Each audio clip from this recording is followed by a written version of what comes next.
My mom, Susan, had a habit of sending me to get her shopping. However, she would always leave out a zero when paying me back what was owed, blaming on her poor eyesight. I never minded. In fact, I would just cover the costs without another word. Then, Summer, my sister, had to throw shade. Mom sends you money whenever she wants something.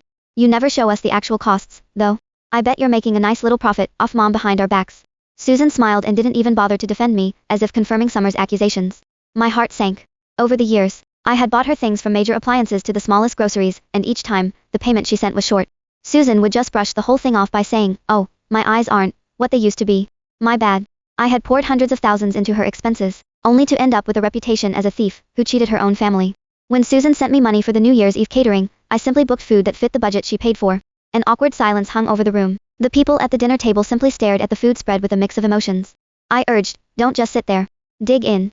My mother, Susan Bridget, pulled a grimace, holding back an outburst only because others were present.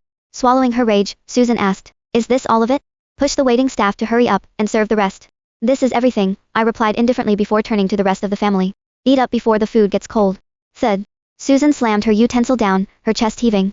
"We are a table of 12, and this is what you get us." One family member uttered, "Maki, surely, this is a mistake. This isn't quite the New Year's Eve spread we usually have." In previous years, the family would have a feast with plenty of the finest seafood. This year, the table looked barren, set with only a small buffet.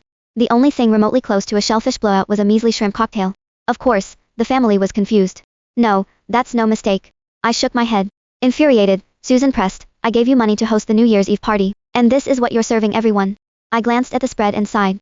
"Well, this is the best I can do with the limited budget." My sister, Summer Fowler, said, her finger up my nose, "Who are you kidding? I know for a fact that Mom wired you $4,000 for the catering. I doubt there's even $500 worth of food here. Did you pocket the rest? I know that you're always finding excuses to buy things for Mom and overcharge her for the errands, but you've gone too far this time."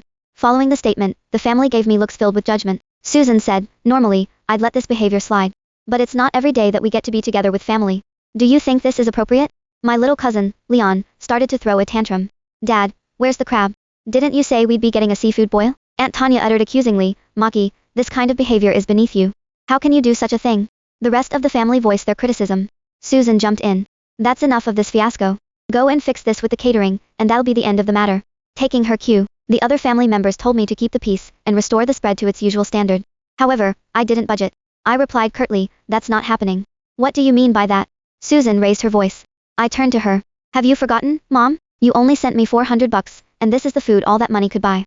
I ended up paying the extra out of pocket, since the food was a bit out of budget. Panic fleeted across Susan's face as she hadn't expected me to call her out. Nevertheless, she was quick to cover her tracks. Clearing her throat, Susan kept cutting her eyes at me.